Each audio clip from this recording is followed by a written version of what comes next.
तो आज है ना, आज हम तृतीय श्रेणी अध्यापक मुख्य परीक्षा 2023 का एक पेपर सॉल्व करते हैं। ये पेपर है ना, ये GK with Rakesh Jangid sir, ये इन्होंने उपलब्ध करवाया है सबको फ्री में। ये बहुत अच्छा काम कर रहे हैं और सबको फ्री नोट्स वगैरह दे रहे हैं, गाइड कर रहे हैं। तो हम उनका पेपर देखते हैं, मुझे ये बहुत अच्छा लगा है पेपर। हम सॉल्व करते हैं, देखो कैसे प्रश्न आए हैं और क्या इनके आंसर है। 100 क्वेश्चन है। पहला क्वेश्चन है, शीत ऋतु में पश्चिमी राजस्थान में अधिक ठंड पड़ने का प्रमुख कारण क्या है। यानी हमारे यहाँ गर्मी भी बहुत पड़ती है और ठंड भी बहुत पड़ती है, तो ठंड अधिक पड़ने का कारण क्या है। पहला ऑप्शन है रेतीला धरातल होना, वन क्षेत्र का। दूसरा ऑप्शन है वन क्षेत्र का अधिक होना। तीसरा ऑप्शन है बर्फबारी होना। और अगला ऑप्शन है अधिक वर्षा होना। तो देखो, अधिक वर्षा यहाँ होती नहीं है, बर्फबारी भी नहीं होती है और वन भी बहुत ही कम है, तो सीधा ऑप्शन कौन सा हो गया, रेतीला धरातल होना। और धरातल यहाँ रेतीला है तो क्या रेत ज्यादा ठंडी होती है, तो ये ऑप्शन हो गया ए, उत्तर हो गया। अगला प्रश्न देखो,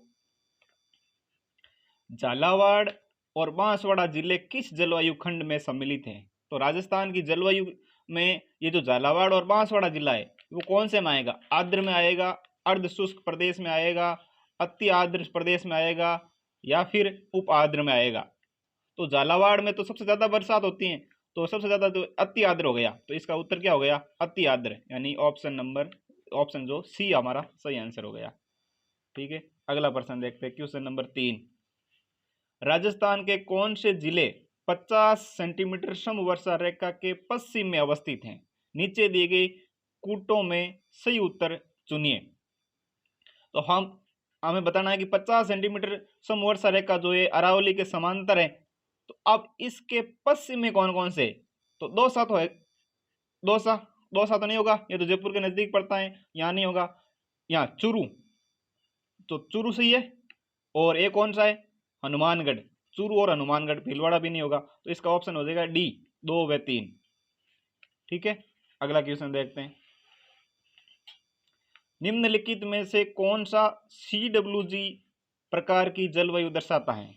यानी CWG कोपेन के अनुसार वर्गीकरण में देखो तो CWG कहाँ मिलेगा, तो CWG पहला ऑप्शन भरतपुर में CWG होता है, तो इसका उत्तर हो गया ए, भरतपुर।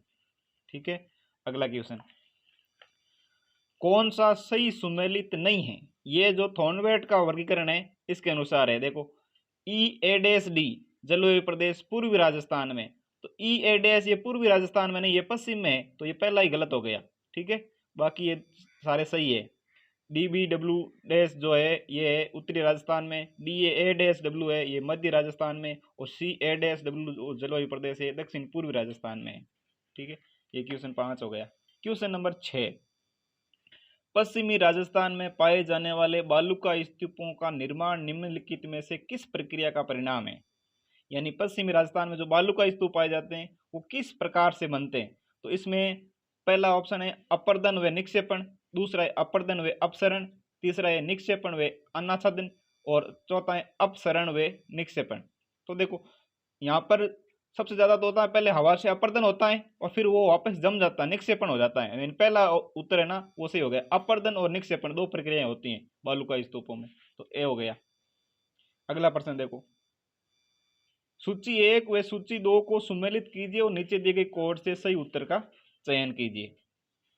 अब देखो ये जो पर्वत है कहाँ पे है, तो ये देखो जालौर में है जारोला, जालौर में कौन सा है, जारोला।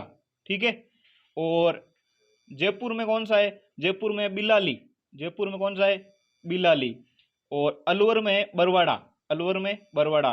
और उदयपुर में सायरा। तो इसको आप मैच करोगे तो ए उत्तर सही आ जाएगा इसमें। ठीक है, उत्तर ऑप्शन ए सही हो गया। अगला प्रश्न देखते हैं,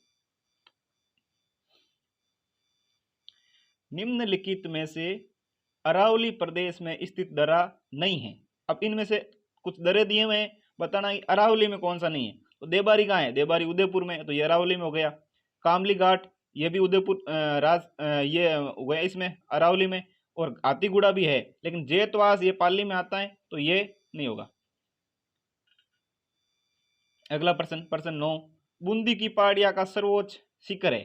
तो बूंदी की जो पहाड़ियां दी हुई है इनमें एक चंदवाड़ी, सत्तूर, रामगढ़ और राजगढ़, तो इसमें जो सर्वोच्च शिखर है वो सत्तूर है, बी ऑप्शन राइट आंसर है। अगला प्रश्न देखते हैं, राजस्थान के किस क्षेत्र में मालवा के पठार का विस्तार है? तो मालवा का पठार है वो कहाँ है? दक्षिण पूर्वी में है या पूर्वी में है या दक्षिण पश्चिमी में है या फिर उत्तर पूर्वी में? तो मालवा जो है वो मध्य प्रदेश के क्षेत्र साइड में उस तरफ है, तो दक्षिण पूर्वी क्षेत्र है, दक्षिण पूर्वी। ए ऑप्शन आपका राइट आंसर रहेगा। अगला प्रश्न देखते हैं, प्रश्न नंबर 11। राजस्थान में शीतकालीन वर्षा का कारण है। जो शीतकालीन वर्षा होती है जिसे हम मावट कहते हैं, तो मावट होने का कारण क्या है? पश्चिमी विक्षोभ। डी ऑप्शन हमारा राइट आंसर है, पश्चिमी विक्षोभ। अगला प्रश्न, जुलाई माह की 999 मिलीबार की समदाब रेखा किन जिलों से होकर गुजरती है? तो ये जो 999 मिलीबार जुलाई महीने में गुजरती है वो अरावली के समांतर गुजरती है, और इनमें ये जिले आ रहे हैं जालोर, पाली और अजमेर। सी ऑप्शन हमारा सही है। अगला प्रश्न देखते हैं, राजस्थान में निम्नलिखित में से किस जिले में वार्षिक वर्षा में अधिकतम विषमता पाई जाती है? तो अधिकतम विषमता वार्षिक वर्षा में जैसलमेर जिले में पाई जाती है। सी आंसर हमारा राइट आंसर रहेगा। ठीक है, सी सही है। अगला प्रश्न 14 नंबर, ग्रीष्म ऋतु में कम वायुदाब का क्षेत्र होता है। तो कम वायुदाब वहां होगा जहां अधिक गर्मी पड़ेगी। तो अधिक गर्मी इनमें से कहां होगी? पूर्वी क्षेत्र में नहीं होगी, उत्तरी क्षेत्र में भी नहीं है, दक्षिण में नहीं है, उत्तर पश्चिम। ये आपका डी आंसर सही है। ठीक है, अगला क्वेश्चन देखते हैं, 15 नंबर, राजस्थान के पश्चिमी मरुस्थल में सबसे प्रमुख बालू का स्तूप कौन सा है? बरखान, पवनानुवर्ती, अनुप्रस्थ और पैराबोलिक। तो सबसे प्रमुख होता है इनमें से पैराबोलिक। डी आंसर हमारा राइट आंसर रहेगा।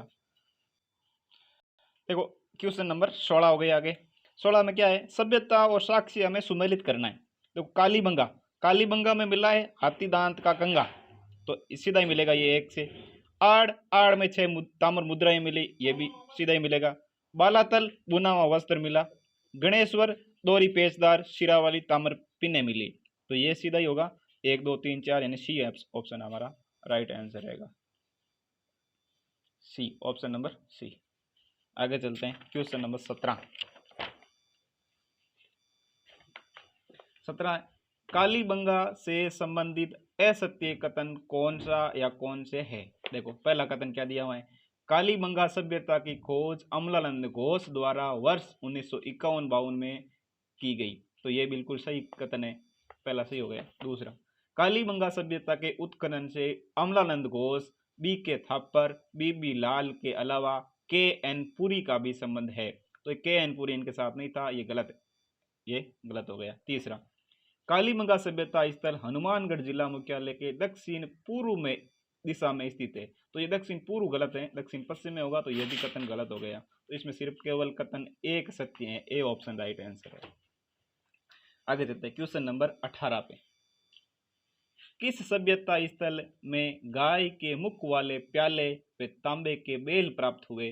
तो ये दोनों जो चीजें हैं वो कालीबंगा से मिली है, तो ऑप्शन ए हमारा राइट आंसर रहेगा।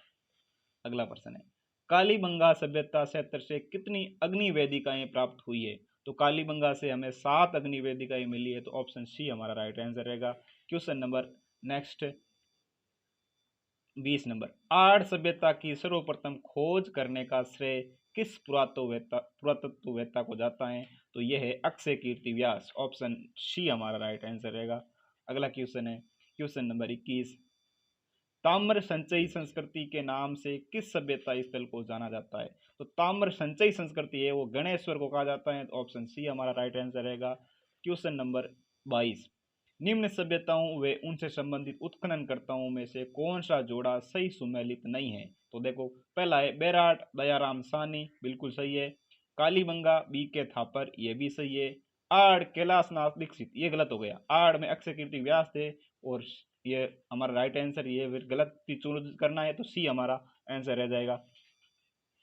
कैलाशनाथ दीक्षित वाला गलत है। गणेश्वर विजय कुमार सही है। अगला क्वेश्चन देखते हैं, राजस्थान की किस सभ्यता स्थल से उच्च कोटि के चावल वे भट्टी नुमा चूल्हे प्राप्त हुए हैं? तो ये मिला है अहाड़ से, तो ऑप्शन बी हमारा राइट आंसर रहेगा, अहाड़। अगला क्वेश्चन है 24 नंबर, बालातल सभ्यता में जीविका के साधन थे? तो बालातल में कृषि भी था, पशुपालन भी था और शिकार भी था, यानी ऑप्शन डी राइट आंसर रहेगा, उपरोक्त सभी। आगे क्वेश्चन नंबर 25 देखते हैं, किस सभ्यता स्थल से राजा मिनेंद्र की 16 मुद्राएं प्राप्त हुई है। तो ये सभ्यता बेराट है। ऑप्शन ए हमारा राइट आंसर रहेगा, बेराट। क्वेश्चन नंबर 26, निम्न में से किस सभ्यता स्थल से 11 कमरों के एक बड़े भवन एवं दुर्ग जैसे चिन्ह प्राप्त हुए हैं? तो ये है बालाथल। बालाथल से 11 कमरों का एक बड़ा भवन और दुर्ग जैसे चिन्ह प्राप्त हुए हैं। क्वेश्चन नंबर 27 देखते हैं, प्रोफेसर वी एन मिश्र का संबंध किस सभ्यता स्थल से के उत्खनन से रहा है? तो ये बालाथल सभ्यता जो उदयपुर में है, इसके उत्खनन करता थे वी एन मिश्र। डी ऑप्शन राइट आंसर है। अगला प्रश्न 28 नंबर, बेराट सभ्यता के संबंध में असत्य कथन को छांटिए। अब हमें चूज करना है असत्य को। पहला क्या दे रखा है, यहाँ से त्रिरत्न चक्र युक्त अलंकृत घड़े प्राप्त हुए हैं। तो ये बिल्कुल सही बात है। अगला, यहाँ से 28 मुद्राएं मिली है जो भारतीय यूनानी शासकों की है। तो यह भी सही बात है, 28 मुद्राएं मिली है। लोहे के किले, हाथ से बुना वस्त्र और नाचता हुआ पक्षी के साक्ष्य प्राप्त हुए, ये भी बिल्कुल सही है ना। तो अगला ऑप्शन है डी, यहाँ से 36 मुद्राएं प्राप्त हुई। तो 36 यहाँ नहीं हुई है, तो ये डी हमारा राइट आंसर रहेगा यहाँ पे। क्वेश्चन नंबर 29, क्वेश्चन नंबर 29 देखिए, हिंदू पौराणिक कथाओं के अनुसार राजस्थान का कौन सा शहर महाकाव्य महाभारत से संबंधित है और सरिस्का टाइगर रिजर्व के निकट है? तो ये महाकाव्य से संबंधित विराट नगर है। ठीक है, महाभारत से संबंधित। सी ऑप्शन राइट आंसर हो गया। अगला देखते हैं, सन 1837 में कैप्टन बर्ट ने किस पहाड़ी स्थित अशोक के शिलालेख को खोज निकाला? तो ये बीजक की डूंगरी। सी ऑप्शन हमारा राइट आंसर रहेगा, बीजक की डूंगरी से। 31 नंबर प्रश्न है, निम्न में से किस जिले में बालातल सभ्यता स्थित है? तो बालातल हमें पता है उदयपुर में है, तो ऑप्शन सी आंसर हो गया इसमें। 32 नंबर क्वेश्चन है, गणेश्वर सभ्यता किस नदी के किनारे स्थित है? तो गणेश्वर है हमारे सीकर में कांतली नदी के किनारे। ऑप्शन डी हमारा राइट आंसर होगा। 33 नंबर क्वेश्चन है, किस सभ्यता में मकान व बस्तियों के निर्माण में ईंटों का प्रयोग नहीं किया गया था? तो ये ऑप्शन सी गणेश्वर, गणेश्वर में ईंटों का प्रयोग नहीं किया गया था। अगला प्रश्न है 34 नंबर, बेणेश्वर मेले का आयोजन किस दिन किया जाता है? तो बेणेश्वर जो है वो माघ पूर्णिमा को मेला आयोजित होता है, श्रोमाई जाकम के संगम पर। अगला प्रश्न देखते हैं 35 नंबर, निम्न में से कौन सा जोड़ा मेले और जिलों से सही सुमेलित नहीं है? देखो, करणी माता बीकानेर में बिल्कुल सही है। बेणेश्वर मेला बांसवाड़ा, ये बेणेश्वर बांसवाड़ा में नहीं डूंगरपुर में है। तो ये ऑप्शन हमारा राइट आंसर रहेगा, लेकिन ये गलत है। तो उत्तर हमारा बी रहेगा। आगे देख लो, कैला देवी करौली में है और कपिल मुनि कोलायत में है। ये सही है दोनों। आगे देखते हैं प्रश्न नंबर 36 को। 36 में, मेला जो कनपट्टे सन्यासियों का तीर्थ स्थल है राजस्थान के किस जिले में स्थित है? तो कनपट्टे सन्यासियों का तीर्थ स्थल है वो अलवर में। ऑप्शन सी राइट आंसर रहेगा। आगे चलते हैं प्रश्न नंबर 37 पे, निम्न में से कौन सा मेला वर्ष में एक बार से ज्यादा आयोजित नहीं होता है? देखो, ये देखो, लोक देवियों के मेले है ना, अधिकतर वर्ष में 2 बार आयोजित होते हैं। 2 बार नवरात्र आते हैं। चीड़ माता का मेला भी 2 बार लगता है, सकंबरी माता का मेला भी लगता है, दधिमती माता का भी लगता है, लेकिन धौलागढ़ देवी का मेला है ना, वो वर्ष में एक बार ही आयोजित होता है। तो डी ऑप्शन राइट है। क्वेश्चन नंबर 38, राजस्थान में त्योहारों के आगमन किस त्योहार से माना जाता है? तो राजस्थान में त्योहारों का आगमन है ना, वो श्रावणी तीज से माना जाता है। तीज त्योहार, बावड़ी, लेडुबी, गणगौर, तो गणगौर के बाद में खत्म हो जाते हैं और श्रावणी तीज से शुरुआत होते हैं। क्वेश्चन नंबर 39 क्या है? जयपुर में तीज की सवारी किस माह में निकाली जाती है? तो तीज की सवारी है वो श्रावण मास। Option C. क्वेश्चन नंबर 40 देखते हैं, राजस्थान में गुलाबी गणगौर मनाई जाती है। तो गुलाबी गणगौर राजस्थान में नाथ द्वारा की प्रसिद्ध है। तो ऑप्शन डी हमारा राइट आंसर रहेगा। क्वेश्चन नंबर 41, देखो, निम्न में से कौन सा सही सुमेलित नहीं है? ऑप्शन ए लठमार होली करौली, बिल्कुल सही है, लठमार होली है वो करौली में होती है। पत्थरमार होली बाड़मेर में, ये भी सही है। कोड़ामार होली ब्यावर, ये ब्यावर नहीं है, भिनाई है। तो ये ऑप्शन हमारा राइट आंसर रहेगा सी। आगे अंगारों की होली केकड़ी, ये भी सही है। आगे चलते हैं क्वेश्चन नंबर 42 पे, खेजड़ी वृक्ष की पूजा का प्रावधान किस पर्व से जुड़ा है? तो खेजड़ी वृक्ष की जो पूजा है वो दशहरा पे की जाती है। ऑप्शन सी हमारा राइट आंसर रहेगा। चलते हैं क्वेश्चन नंबर 43 पे। सुमेलित करना है हमें। देखो, गोमती सागर पशु मेला, गोमती सागर कहाँ आयोजित होता है? गोमती के सागर जो पशु मेला है वो झालावाड़ में, ठीक है। और उसके बाद में महाशिवरात्रि मेला ये करौली में, तेजाजी नागौर में, और जसवंत ये भरतपुर में। तो ये ऑप्शन आप मैच करोगे तो ऑप्शन सी हमारा सही रहेगा, ठीक है। सी है 2 3 1 4। आगे चलते हैं। प्रश्न नंबर 44, चंद्रभागा पशु मेले का आयोजन किस दिन किया जाता है? तो चंद्रभागा पशु मेला है वो कार्तिक पूर्णिमा को आयोजित होता है। ऑप्शन ए राइट आंसर है। चलते हैं क्वेश्चन नंबर 45 पे। रक्षाबंधन का त्यौहार किस माह में मनाया जाता है? तो रक्षाबंधन श्रावण की पूर्णिमा को आता है। तो ऑप्शन सी हमारा राइट आंसर रहेगा। आगे चलते हैं। प्रश्न है 46 नंबर का। राज्यपाल के संबंध में कौन सा अनुच्छेद सही नहीं है? तो देखो, पहला राज्यपाल की नियुक्ति 155 ये सही है। राज्यपाल की आकस्मिक परिस्थितियों का कार्य ये भी 160 में ये भी सही है। राजस्थान के राज्यपाल के अध्यादेश जारी करने की शक्ति जो है ये 213 में ये भी सही है। राज्यपाल द्वारा जिलाधीशों की नियुक्ति 234 ये गलत है। तो ऑप्शन डी हमारा राइट आंसर रहेगा। 47 नंबर प्रश्न है, इनमें से राजस्थान के किस राज्यपाल ने कार्यवाहक राज्यपाल के रूप में कार्य नहीं किया? यानी कौन सा राज्यपाल ऐसा है जो कार्यवाहक राज्यपाल नहीं रहा राजस्थान का? तो वेदपाल त्यागी रहे हैं, शैलेंद्र कुमार सिंह ये भी रहे हैं, मिलाप चंद्र जैन ये भी रहे हैं, लेकिन अंशुमान सिंह ये नहीं रहे। तो ऑप्शन डी हमारा राइट आंसर रहेगा। देखो, अगला प्रश्न है 48, नवीन प्रोटोकॉल के अंतर्गत अब राजस्थान के राज्यपाल को निम्नलिखित अभिवादन से संबोधित किया जाता है। यानी जो अब जो नया प्रोटोकॉल है उसके अनुसार राजस्थान को क्या कहेंगे राज्यपाल को? तो इसका ऑप्शन सही रहेगा सी, ऑनरेबल, अंग्रेजी में ऑनरेबल, तथा माननीय राज्यपाल अथवा राज्यपाल महोदय हिंदी में। ये हमारा सी ऑप्शन सही है। आगे चलते हैं प्रश्न नंबर 49 पे। राजस्थान के राज्यपाल रघुकुल तिलक के बारे में कौन सा कथन सही नहीं है? तो राज्यपाल रघुकुल तिलक के बारे में पढ़ते हैं। पहला ऑप्शन है, इन्होंने असहयोग आंदोलन में भाग लिया तथा जेल में गए, ये बिल्कुल सही है। उसके बाद में बी, भारत छोड़ो आंदोलन 1942 में भाग लिया तथा पुणे जेल गए, ये भी सही है। ऑप्शन सी है, ये राजस्थान लोक सेवा आयोग के अध्यक्ष भी रहे। तो राजस्थान लोक सेवा आयोग के ये अध्यक्ष नहीं रहे, ये ऑप्शन हमारा गलत हो गया। तो ये उत्तर हमारा रहेगा सी। आगे दे रखा है, तीसरा राष्ट्रपति शासन इनके शासन काल में लगा, तो ये भी सही है। तीसरा राष्ट्रपति शासन काल, राष्ट्रपति लगा शासन, तब उसमें रघुकुल तिलक राज्यपाल थे। प्रश्न 50 नंबर प्रश्न है, राजस्थान के में राज्य प्रशासन के विद्युतीय प्रमुख हैं। तो ये प्रश्न है ना, राज्य के विद्युतीय प्रमुख सारे ही होते हैं, तो ये ऑप्शन एक बार बोनस है ये। आगे चलते हैं क्वेश्चन नंबर 51 पे। मुख्यमंत्री चिरंजीवी स्वास्थ्य बीमा योजना के तहत सही कथन कौन से हैं?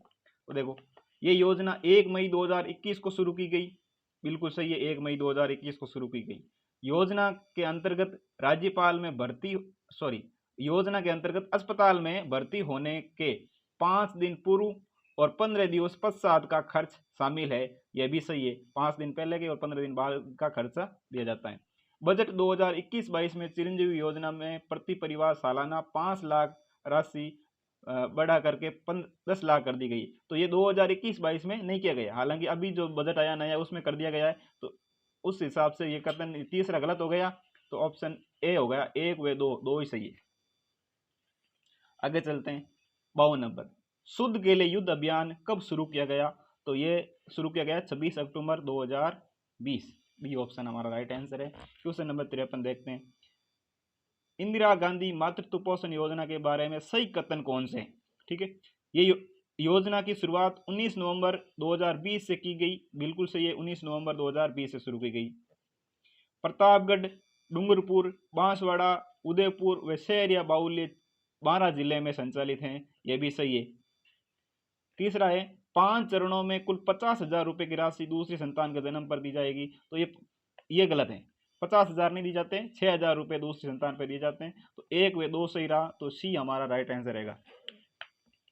अगला देखते हैं 54 नंबर, मुख्यमंत्री निःशुल्क दवा योजना शुरू की गई, कब शुरू की गई? तो ये शुरू की गई 2 अक्टूबर 2011 को, निःशुल्क दवा योजना।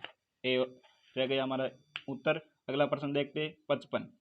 मुख्यमंत्री निःशुल्क दवा योजना में कुल कितने दवाइयाँ सर्जिकल व सूचक निःशुल्क उपलब्ध कराए जा रहे हैं? तो ये तो आंकड़ा है 2707 डी उतरेगा। अगला प्रश्न, गार्गी पुरस्कार से संबंधित असत्य कथन क्या है? देखो, गार्गी पुरस्कार प्रारंभ 1998, बिल्कुल सही है। गार्गी पुरस्कार बसंत पंचमी को दिया जाता है, यह भी सही है। कक्षा 10 में 75% से अधिक अंक प्राप्त करने वाली बालिका को दिया जाता है, यह भी सही है। अगला है, गार्गी पुरस्कार के अंतर्गत एक मुश्त 6,000 रुपये दिए जाते हैं, तो एक मुश्त नहीं दिए जाते हैं, 2 किस्तों में दिए जाते हैं, तो ये डी ऑप्शन हमारा सही रहेगा। आगे देखते हैं प्रश्न 57। असत्य का चयन करना है, कथन कौन सा असत्य है? नन्ही कली योजना 2006-07 में आई, बिल्कुल सही है। आपकी बेटी योजना 2003-04 नहीं, 2003-04 नहीं, ये 2004-05 है, तो उत्तर तो हमारा बी रहेगा इसमें। अगला भी ये भी देख लेना, अनुप्रति कोचिंग योजना आई थी 5 जून 2021 को, और शारदे बालिका छात्रावास 2009-10। ठीक है, ये कुछ योजनाएं है राजस्थान सरकार की। आगे पढ़ते हैं प्रश्न नंबर 58। इंदिरा प्रियदर्शनी पुरस्कार योजना के संबंध में असत्य कथन है, क्या असत्य? देखो, कक्षा 8 के लिए 40,000 रुपये दिए जाते हैं, बिल्कुल सही है। कक्षा 10 के लिए 70,000, ये 70,000 नहीं दिए जाते, और कक्षा 12 के लिए 1 लाख दिए जाते हैं, ये भी सही है। तो जो है बी आंसर है ना, ये हमारा उत्तर रहेगा, ऑप्शन नंबर बी। अगला देखो 59। National means cum merit scholarship scheme NMMS की शुरुआत कब हुई? तो इसकी शुरुआत हुई मई 2008, ऑप्शन ए राइट है। आगे देखते हैं 60। इंस्पायर अवार्ड मानक योजना के बारे में असत्य कथन है। तो इंस्पायर अवार्ड में देखो, कक्षा 6 से 10 के विद्यार्थियों को दिया जाता है, स्कूली विद्यार्थियों को, ये सही है। आयु वर्ग 15 से 20 वर्ष, ये गलत हो गया। 15 से 20 में 6 से 10 वाले सारे कैसे आ जाएंगे? तो ये गलत हो गया। आगे देखते हैं, विद्यार्थियों को 10,000 रुपये बैंक खाते में उपलब्ध कराए जाते हैं, ये सही है। और ये 100% केंद्र सरकार की योजना है, ये भी सही है। आगे देखो, इस्माइल कार्यक्रम के बारे में सही कथन है। देखो, इस्माइल फर्स्ट, ये कार्यक्रम का प्रारंभ हुआ 13 अप्रैल 2020, ये सही है। इस्माइल सेकंड कार्यक्रम का प्रारंभ हुआ 2 नवंबर 2020, ये भी सही है। इस्माइल 3 का कार्यक्रम जो है वो 21 जून 2021 से शुरू हुआ, ये भी सही है। ठीक है, आगे देखते हैं, इस्माइल का पूरा नाम क्या था? तो इस्माइल का पूरा नाम था social media interface for learning engagement, यानी डी ऑप्शन है ना, वो राइट आंसर है, ऑप्शन डी। आगे देखते हैं, निष्ठा कार्यक्रम का प्रारंभ कब किया गया? तो निष्ठा कार्यक्रम शुरू हुआ 21 अगस्त 2019 को, 21 अगस्त 2019, यानी कि ऑप्शन नंबर बी। आगे देखते हैं क्वेश्चन 64 नंबर प्रश्न है, राजस्थान शिक्षा दर्शन कार्यक्रम का संबंध किस कक्षा से है? तो शिक्षा दर्शन जो कार्यक्रम चला गया था कोविड-19 के दौरान, ये कक्षा 1 से 12 तक सभी के लिए था, तो डी ऑप्शन हमारा राइट रहेगा। आगे चलते हैं क्वेश्चन नंबर 65 पे। 65 नंबर प्रश्न है, विद्यालय में किस दिन नो बैग डे के लिए कक्षा 1 से 12 तक अलग अलग समूह का निर्माण किया गया है? उनमें से असंगत कथन कौन सा है? अब देखना है कि कौन सा है। तो नो बैग डे शनिवार को मनाते हैं, उसमें है ना कक्षाओं का समूह बनाया गया, तो कौन सा गलत है? देखो, कक्षा 1 व 2 अंकुर, ये बिल्कुल सही है। कक्षा 1 व 2 को अंकुर नाम दिया गया, और कक्षा 3 व 5 को प्रवेश दिया गया, ये भी सही है। और आगे 6 से 8 उन्नति, 6 से 8 को उन्नति नहीं दिया गया, दिशा, यहाँ दिशा होता तो राइट सही होता, तो ये गलत हो गया, सी ऑप्शन हो गया। और कक्षा 9 और 10 क्षितिज, ये भी सही है। आगे चलते हैं क्वेश्चन नंबर 66 पे। शिक्षा दर्शन के बारे में असंगत कथन कौन सा है? देखो, शिक्षा दर्शन, ये जो है शिक्षा दर्शन में 2 स्लॉट दिए गए, बिल्कुल सही है, 2 स्लॉट दिए गए। प्रथम स्लॉट कक्षा 9 से 10 के लिए था, नहीं 9 से 10 के लिए नहीं था, 9 से 12 के लिए था, तो इसका सही उत्तर हमारा क्या मिला? हमें गलत बी मिला, तो बी भरेंगे इसमें से राइट। अगला वाला ध्यान देखना, द्वितीय स्लॉट कक्षा 1 से 8 था, ये भी सही है। और प्रथम व द्वितीय स्लॉट का समय था 195 मिनट, ये भी सही है। आगे देखो क्वेश्चन नंबर 67 SSO का संक्षिप्त रूप क्या है? संक्षिप्त नहीं, फुल फॉर्म होगा यहाँ पर। तो देखो, संक्षिप्त SSO है, उसका फुल फॉर्म क्या होगा? Single sign on, single sign on, यानी बी ऑप्शन सही है, सिंगल साइन ऑन। 68 VSNL से क्या तात्पर्य? VSNL तो यह है विदेश संचार निगम लिमिटेड, ऑप्शन बी। आगे चलते 69 कंप्यूटर ने मानव की बौद्धिक क्षमता को उत्प्रेरित कर ज्ञान की नई शाखा को जन्म दिया है जिसे कहते हैं, तो ये जो ज्ञान की नई शाखा ये सूचना प्रौद्योगिकी कहलाती है, option C. Option C right हो गया। आगे देखो अर्ध द्विस्तर दर्शाता है कि सूचना इसमें संचारित होती है दोनों दिशाओं में एक ही समय में, दोनों दिशाओं में परंतु एक ही समय में, ये तो एक ही ऑप्शन हो गई, उपरोक्त दोनों ये भी नहीं होगा, तो इनमें से कोई नहीं, ऑप्शन डी सही होगा। 71 सूचना प्रौद्योगिकी अधिनियम का अस्तित्व में आया, तो ये कब आया? तो ये अधिनियम है 2000 में, सन 2000 में, ऑप्शन ए। 72 खान व भू विभाग ने राज्य में कहाँ पहली सोने की खान हेतु अधिसूचना जारी की है? तो पहली जो सोने की खदान है वो भीलवाड़ा में शुरू की है, राजस्थान में, ऑप्शन ए राइट रहेगा। आगे प्रश्न नंबर 73 जयपुर का पहला डेजर्ट पार्क कहाँ स्थापित किया गया है? तो ये डेजर्ट पार्क किशनबाग में स्थापित किया गया, ऑप्शन बी राइट है। आगे देखो क्वेश्चन नेक्स्ट 74 वर्ष 2022 के गणतंत्र दिवस पर दिल्ली के राजपथ पर प्रदेश की किस कला का प्रदर्शन किया जाएगा, यानी क्या गया था, कौन सी था? तो इसमें प्रतापगढ़ की थेवा कला नहीं, सोजत की मेहंदी नहीं, जयपुर की बुलीबोट नहीं, ये इसका कला थी ये नाथ द्वारा की जो पिचवई है, ये इसका प्रदर्शन 2022 को किया गया था। 75 पद्म पुरस्कार 2022 में पद्म भूषण से राज्य की किन हस्तियों को सम्मानित किया जाएगा? तो ये हस्तियां रहे राजीव महर्षि और देवेंद्र झाझड़िया, दोनों को पद्म भूषण दिया गया था, ठीक है, ऑप्शन डी सही रह जाएगा, ए व बी दोनों। आगे चलते हैं क्वेश्चन नंबर 76 पे 19 से 25 फरवरी को इंडियन एयरफोर्स व रॉयल एयरफोर्स ऑफ ओमान के बीच युद्धाभ्यास कहाँ आयोजित किया गया? तो ये इंडियन एयरफोर्स और रॉयल एयरफोर्स ऑफ ओमान का युद्धाभ्यास जो है जोधपुर में आयोजित किया गया, ठीक है, ऑप्शन ए सही रहेगा। अगला प्रश्न है राजस्थान का पहला बोन बैंक है वो कोटा में, तो ये हो गया सी ऑप्शन। आगे चलते हैं सेवानिवृत्त व शहीद सैनिकों की पत्नियों को पेंशन का लाभ देने हेतु किस वेब पोर्टल को लॉन्च किया गया? तो ये वेब पोर्टल है स्पर्श, ऑप्शन बी स्पर्श। 79 राजस्थान में बाबा आमटे दिव्यांग विश्वविद्यालय कहाँ स्थापित किया जाएगा? तो ये जामडोली जयपुर में स्थापित किया गया, ऑप्शन सी। कृषि विभाग के आयुक्त जिनको ई गवर्नेंस राजस्थान अवार्ड दिया गया, तो ये थे doctor Om Prakash, option A.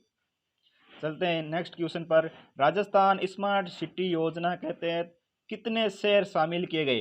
तो ये जो है कितने शहर शामिल किए गए? तो ऑप्शन ए 6 शहर है वो शामिल किए गए। क्वेश्चन 82 देखो निम्न में से कौन सा सही सुमेलित नहीं है?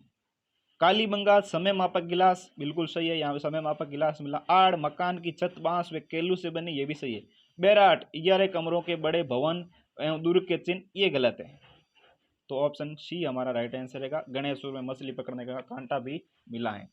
आगे चलते हैं क्वेश्चन नंबर 83 देखो क्या दे रखा है 24 जनवरी 2022 को गौरी माहेश्वरी को प्रधानमंत्री नरेंद्र मोदी ने राष्ट्रीय बाल पुरस्कार से सम्मानित किया था, वे किस जिले से संबंधित है? तो ये अजमेर जिले से संबंधित है, कैलीग्राफी कला के लिए इन्हें दिया गया था बाल पुरस्कार। अगला क्वेश्चन देखते हैं 84 केंद्र सरकार ने 100 करोड़ की लागत से बनने वाले एमएसएमई टेक्नोलॉजी पार्क को मंजूरी प्रदान की है, ये किस जिले में है? तो एमएसएमई पार्क दौसा में बनाया गया, सी ऑप्शन राइट रहा हमारा। आगे चलते हैं क्वेश्चन नंबर 85 पे।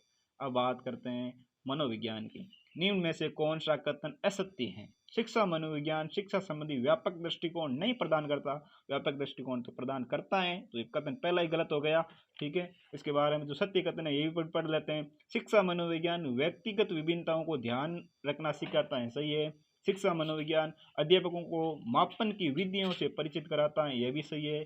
शिक्षा मनोविज्ञान श्रेष्ठ शिक्षण विधियों की जानकारी देता है, ये भी सही है। आगे चलते हैं क्वेश्चन नंबर 86 पर। निम्न में से कौन सा शिक्षा मनोविज्ञान का कार्य नहीं है? पहला है अधिगमकर्ता को जानना, सही है। विषय वस्तु का चयन एवं संगठन करना, यह भी सही है। सीखने की प्रविधियों के लिए सलाह देना, यह भी सही है। असामान्य मनोविज्ञान वाले व्यक्तियों को समझना, तो ये शिक्षा मनोविज्ञान में ऐसा नहीं होता है, सामान्य मनोविज्ञान वाले व्यक्ति को समझना।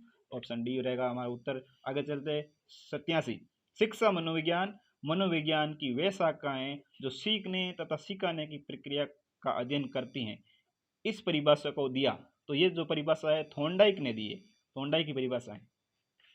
आगे देखते क्वेश्चन नंबर 88, शिक्षा मनोविज्ञान का अध्ययन को इसलिए करना चाहिए क्योंकि, अब इसको क्यों अध्ययन करना चाहिए, तो देखो इससे शिक्षक को आत्म संतुष्टि मिल सके, सिर्फ आत्म संतुष्टि के लिए नहीं, इससे वे दूसरों को प्रभावित कर सके, ऐसा भी नहीं है, इससे वे अपनी परीक्षाओं में प्रथम आ सके, सिर्फ यह भी कारण नहीं है, इसकी सहायता से अपने शिक्षण की अधिक प्रभावशाली बना सके, शिक्षण को प्रभावशाली बना सके। तो ये राइट आंसर रहेगा इनमें से ऑप्शन डी।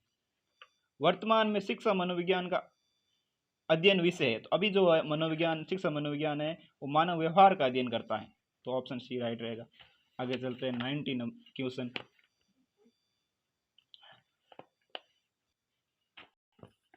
शिक्षा मनोविज्ञान की प्रकृति वैज्ञानिक है क्योंकि, अब वैज्ञानिक क्यों है, ये केवल विज्ञान का अध्ययन करता है, तो सिर्फ विज्ञान का तो मनोविज्ञान नहीं अध्ययन करता। शिक्षा मनोविज्ञान में केवल सूचनाओं के आधार पर सिद्धांतों का निर्माण किया जाता है, यह भी गलत है। शैक्षिक वातावरण के अधिगमकर्ता के व्यवहार का वैज्ञानिक विधियों के माध्यम से अध्ययन किया जाता है, बिल्कुल सही है, ऑप्शन सी राइट रहेगा। अगला है, इसमें केवल विद्यार्थी के व्यवहार का अध्ययन किया जाता है, यह भी गलत है। अब देखते हैं आगे 91, निम्नलिखित में से कौन सा शिक्षा मनोविज्ञान की प्रकृति का सबसे उपयुक्त रूप से प्रदर्शित करता है, तो शिक्षा मनोविज्ञान धनात्मक विज्ञान है, सही है, नियामक विज्ञान ये नहीं है, व्यवहार का विज्ञान है, तो एक और तीन ऑप्शन सी में आ रहे हैं, तो सी हमारा राइट आंसर है।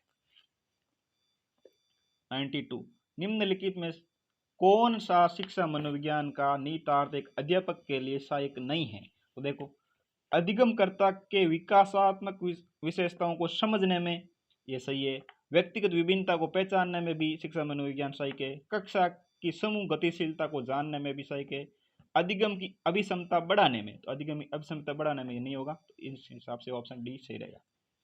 शिक्षा मनोविज्ञान का मुख्य बिंदु होता है, तो क्या होता है, अध्यापक के अनुदेशक के रूप में, अधिगमकर्ता के एक व्यक्तिक रूप में, शिक्षण विधि एक व्यूह रचना के रूप में, परिस्थिति एक वातावरण के रूप में, तो परिस्थिति एक वातावरण के रूप में, ये सही है, ऑप्शन डी। अगला क्वेश्चन, अध्यापक के लिए शिक्षा मनोविज्ञान का ज्ञान महत्वपूर्ण है क्योंकि उसको शिक्षा मनोविज्ञान में निहित सिद्धांतों का अपने शिक्षण कार्य में प्रयोग करना होता है, ये सही है, ऑप्शन ए ही सही उत्तर रहेगा। आगे देखते हैं प्रश्न नंबर 95 पे क्या कह रहा है, रजत चौहान का संबंध किस खेल स्पर्धा से है, तो ये रजत चौहान है जयपुर जिले के तीरंदाजी से संबंधित है।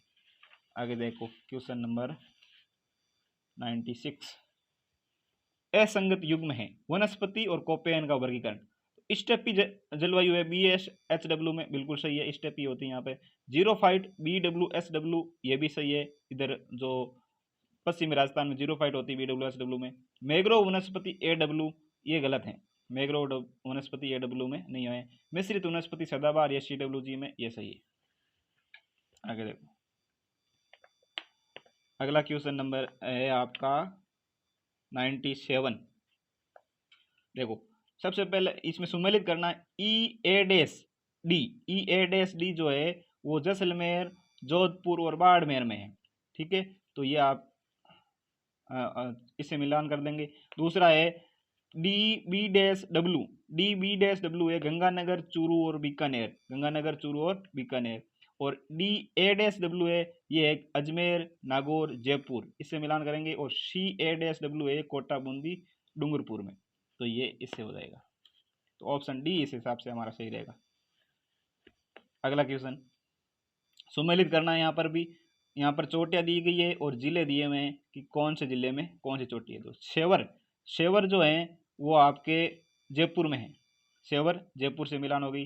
बिलाली अलवर में है, तो बिलाली अलवर में। और मोराई जी या गोरम जी जो है वो है आपके अजमेर में, ठीक है।